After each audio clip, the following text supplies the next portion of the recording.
The new discoveries here at the Church of the Holy Sepulchre happened during a recent restoration around the tomb of Jesus. That's when excavators dug below the original level of the 4th century church. For centuries, people believed everything beneath Jesus' tomb had already been explored. But deep below the Church of the Holy Sepulchre, scientists recently opened a hidden chamber that challenged that record. Could there be a reason why this particular location was chosen for the burial? Join us as we find out how one of the most famous figures in history was laid to rest: the tomb of Jesus. The story of Jesus and his tomb is one of the most famous stories in the world. It has been told for nearly 2,000 years by Christians, historians, pilgrims, and scholars. Many people believe that Jesus was buried and then rose again. The place many people around the world call that holy burial site is in Jerusalem. It is inside a church called the Church of the Holy Sepulchre. This place is very old, and it has been visited for hundreds of years by pilgrims who come to pray, learn, and feel close to history. The Church of the Holy Sepulchre is located in the old city of Jerusalem. The church was built over what many Christians believe is the actual site where Jesus was crucified and buried. There are many stones, walls, and sections of this building that go back to ancient times. The church is important to several branches of Christianity. Greek Orthodox, Roman Catholic, and Armenian Orthodox communities all have parts of the church under their care.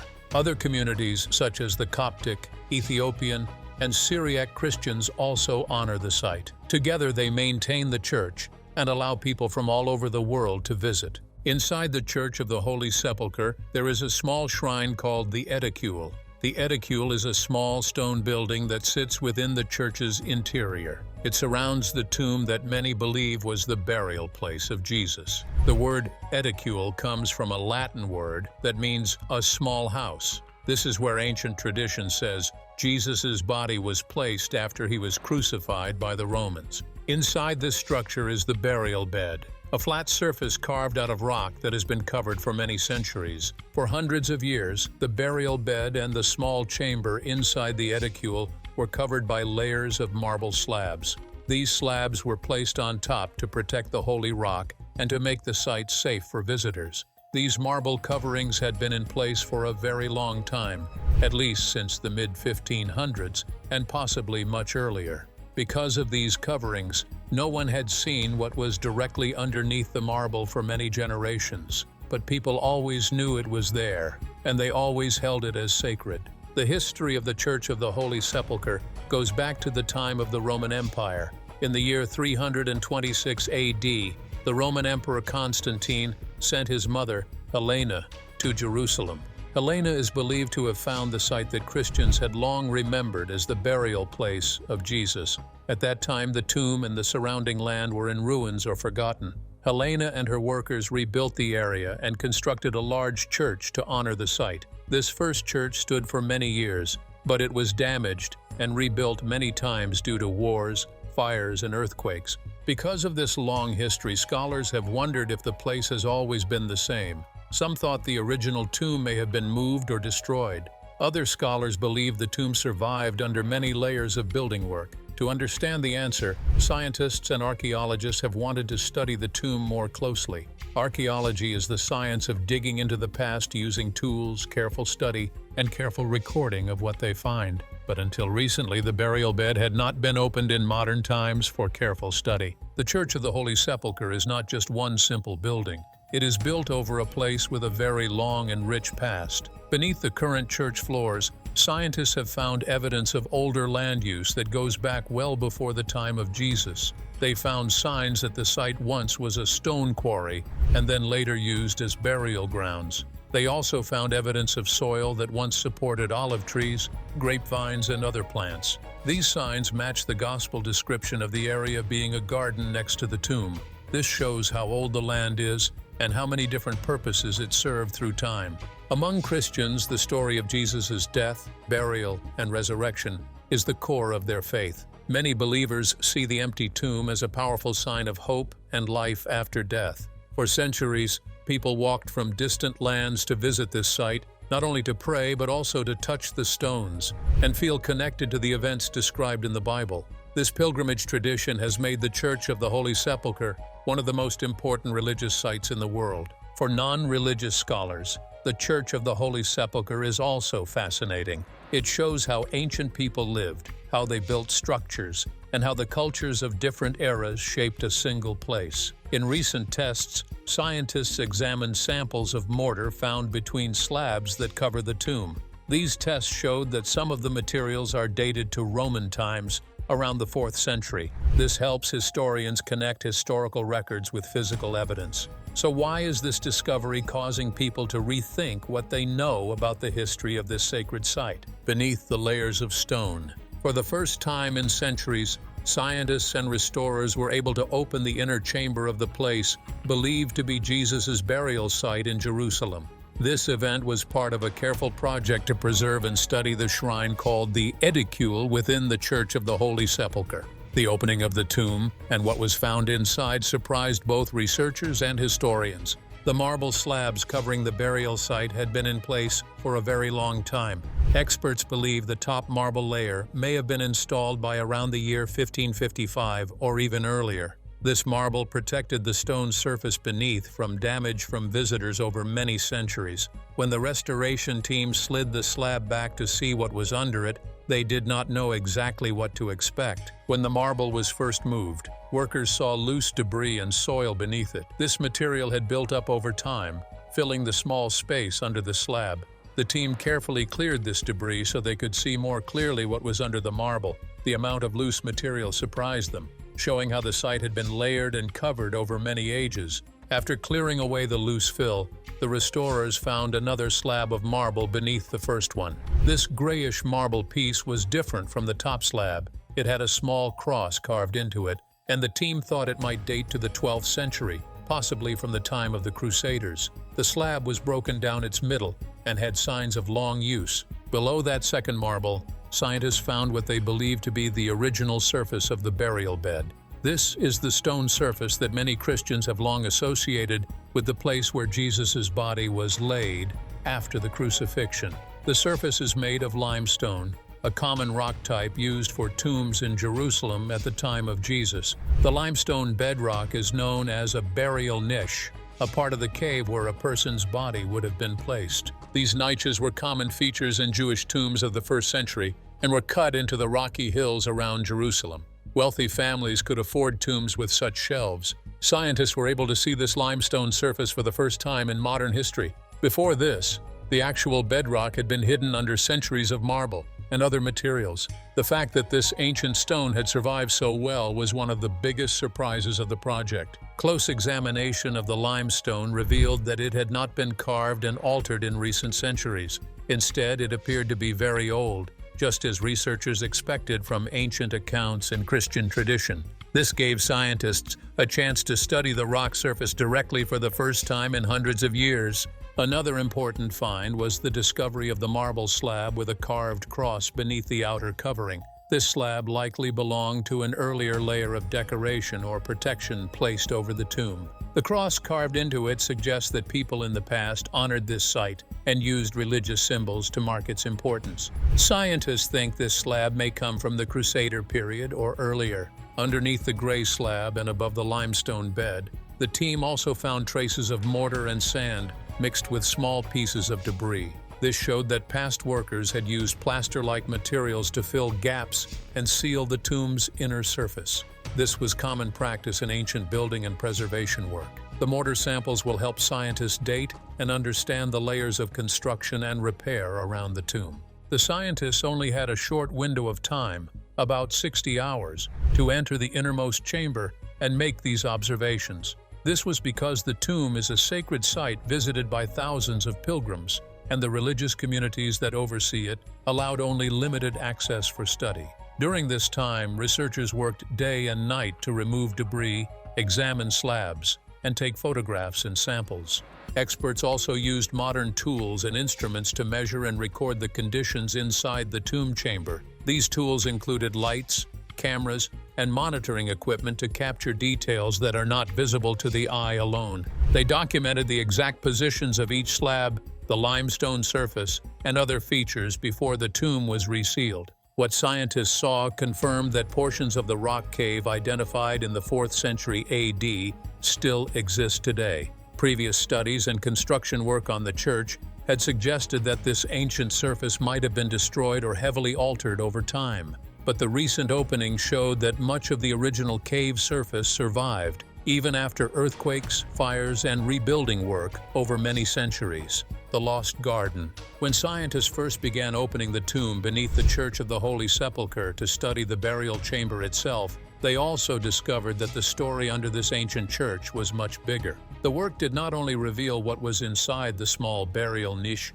but also pointed to layers of history buried deep under the floor of the church. The building sits on land that has a long past, and archaeologists who opened the tomb began to see clues showing that the area was once used in very different ways long before the church was built. Before scientists uncovered the burial bed itself, workers carefully dug under the stone floor of the church. They found that below the current basilica floor were several ancient layers of soil, and soil remains that had not been disturbed for thousands of years. These deeper layers contained millions of tiny pieces of plant remains and pollen, all telling parts of a story about how the land was used long before Christianity began. One of the most surprising things uncovered was evidence that the land beneath the church was once more than just rocky ground. The team, led by Professor Francesca Romana Stasola from Sapienza University in Rome, found traces of olive trees and grapevines growing in the area approximately 2,000 years ago.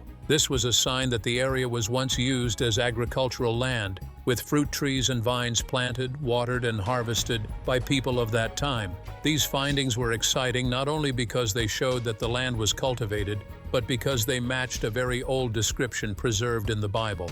The Gospel of John, a book in the New Testament, tells of a garden near the place where Jesus was crucified and buried. The passage in John says that the burial place was in a garden. What the archaeologists found under the church seemed to match that description, a garden full of olive trees and grapevines, just as the ancient text described. The evidence of the garden was not just random pieces of plants. Scientists found low stone walls built by people long ago, and the soil between and around the walls showed signs of being worked by human hands. These stone structures were likely used in ancient farming practices to hold soil, protect crops, and separate planting areas. The team examined these walls and the soil inside and confirmed that this was once land used for cultivation. In addition to plant remains, the deeper excavation revealed layers of cultural material that dated back even before the time of Jesus. These layers included small pieces of pottery, fragments of oil lamps, and parts of other stone and clay objects that belonged to earlier times when the land was used by people for everyday life or burial practices. Such finds help archaeologists understand the sequence of uses of the site from long before Christianity until the present. The fact that the church was built on top of a layered and historically rich ground tells a big story about Jerusalem. It shows that the location, now believed by many Christians to be the place where Jesus was crucified and buried, was once a living landscape, worked by farmers and home to gardens. Later, tombs were cut into the rocks of the old quarry. Then, as Christianity spread and the faith became dominant, the area became sacred, and at last a church was built to honor the memory of the events from the New Testament. Radiocarbon dating is a scientific method that helps researchers estimate the age of physical material, but in this case, scientists have still not completed radiocarbon tests on many of the plant samples from beneath the church. Even without those tests, the position of the soil layers, along with the style of stone walls and the types of plant species found, helped archaeologists understand that this site was used as cultivated land before the 1st century, at a time close to when Jesus lived. Because this excavation took place as part of a large renovation project of the church, it required long planning and cooperation among several religious authorities. The three main communities that share responsibility for the church, the Greek Orthodox Patriarchate, the Custody of the Holy Land, Roman Catholic, and the Armenian Patriarchate, worked together and agreed to allow scientific excavations under the ancient floors for the first time in modern memory. This rare cooperation opened up opportunities for archaeologists to learn from the layers below. These broader excavations under the church also showed how the site evolved from natural land to man-made features. For example, pottery and artifacts from the Iron Age, a period long before Christianity, were found among the deep layers.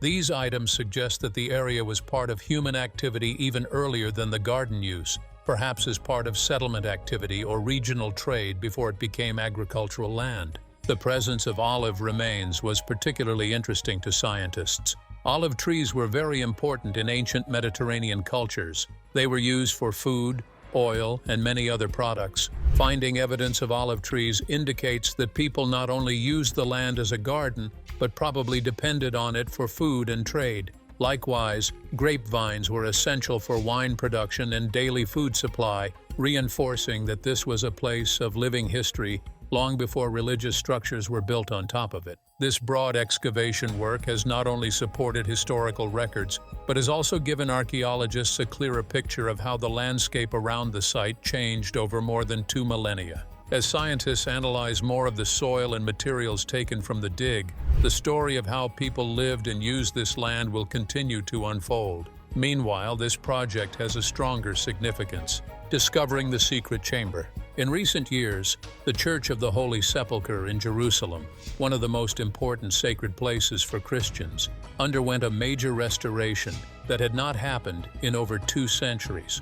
This restoration focused especially on the edicule, the small shrine inside the church that surrounds the tomb where Jesus is traditionally believed to have been buried after his passing. The restoration work and the opening of the burial chamber beneath the shrine became a historic moment that drew attention from scholars, religious leaders, and people around the world. The restoration project began because the edicule had become old, weakened, and unsafe. Over many years, water, humidity, smoke from thousands of candles, and the movement of millions of pilgrims had taken a toll on the structure. Parts of the shrine were cracked, worn, or discolored. Experts warned that the structure was at risk and needed urgent help to make it stable and safe for future generations. In 2015 and 2016, after long discussions and agreements among the 3 major Christian communities responsible for the church, the Greek Orthodox, Roman Catholic, and Armenian Orthodox churches, the restoration work finally began. These groups had long shared control of the Church of the Holy Sepulchre, but disagreements often made large projects difficult. This time, they agreed to work together and fund the repairs, because the shrine's condition was judged to be dangerous. The work was led by a team of experts from the National Technical University of Athens in Greece. These professionals had previously restored other world-famous structures, such as the Acropolis in Athens. They brought their experience and skill to the edicule in Jerusalem to ensure that the ancient structure would be preserved while protecting its historic and religious value. The project cost several $million and was supported by donations from different countries, religious organizations, and private donors. Among those who contributed was Jordan's King Abdullah II, who made a significant personal donation to help fund the work. Such cooperation across nations and communities showed just how important this site is to people worldwide. One of the most important parts of the restoration involved carefully dismantling and rebuilding the exterior and interior of the edicule. The team removed hundreds of years of built-up candle soot and pigeon droppings that had blackened the marble and stone surfaces. They also cleaned and reinforced the ancient marble slabs and the limestone walls. This was delicate work because the materials were old, fragile, and deeply connected to centuries of faith and tradition. Underneath the edicule, the restoration team discovered that the structure stood on a foundation that was weak and unstable. Soil, rubble from earlier buildings, and decayed mortar filled parts of the base. There were even unexplained tunnels and open spaces under the rotunda surrounding the shrine. This revealed that the church area had been rebuilt and changed many times through history, and that the current structure needed reinforcement to protect both pilgrims and the shrine itself. To strengthen the edicule, workers used modern engineering solutions alongside traditional restoration methods. They injected new mortar into weak sections of the walls, re-anchored stone columns with titanium rods, and installed new structural support to prevent collapse. They also improved ventilation systems to help reduce the damaging effects of candle smoke and moisture inside the shrine. One of the most dramatic moments of this restoration came in late October 2016 EM, when restorers and scientists were finally able to open the tomb chamber itself for the first time in centuries. This moment was historic because no modern team had ever documented the burial bed in this way before. The marble had not been moved in at least 2 centuries, since the last major restoration of the edicule after a fire in 1810. Before that, it may not have been fully opened since the mid-1500s or earlier, so this was truly a rare glimpse into deep history. The team took great care during these explorations. In one part of the restored inner sanctum, they cut a small viewing window into the marble so that future visitors can see the bare rock wall of the burial chamber without disturbing the ancient stones again. The opening of the tomb chamber was covered by international media and specialists from around the world. Many archaeologists, historians, and conservation experts describe the event as greatly significant. Once the restoration and opening were complete, the marble slabs were returned to their places, and the shrine was resealed so visitors today can see the edicule as a renewed and stable monument. The protective metal cage that had been installed by British authorities in 1947, a sign of the structure's instability, was finally removed because the strengthened shrine no longer needed it. In March 2017 PI, a ceremony was held to mark the official reopening of the restored edicule and tomb. Religious leaders and visitors gathered under the church's dome to celebrate the completion of this careful work. During the reopening ceremony, the Patriarch described the restoration as a gift to the Holy Land and to the whole world. This reflected how many people see the Church of the Holy Sepulchre, not just as a religious site for one community, but as a heritage site that belongs to the cultural history of all humanity. In simple terms, the major restoration and first opening of the tomb in centuries was about ensuring that this ancient and sacred site will remain safe and strong for future generations. It was also about using modern science and traditional care to protect a place that holds deep meaning for millions of people. Most of all, it was a moment when the layers of history, from ancient times to the present, were revealed and honored through careful work and cooperation. The limits of science. Even after the tomb beneath the Church of the Holy Sepulchre was opened and studied, scientists were left with many unanswered questions. The discovery did not close debates. Instead, it exposed how much about the site is still uncertain.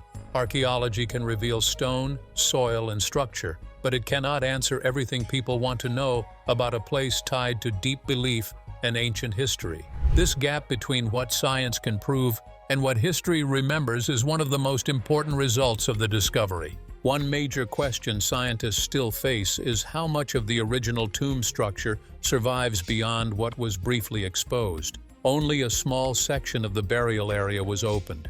Large parts of the surrounding rock remain hidden behind walls, marble coverings, and later construction. Researchers suspect that more original rock surfaces may still exist, but they cannot be reached without removing parts of the shrine. Because the site is sacred, further exposure is extremely limited. Another challenge is dating the site with absolute certainty. While scientists can study building materials, mortar, and construction layers, they cannot directly date the burial event itself. There are no human remains, no inscriptions naming individuals, and no objects clearly tied to a specific person.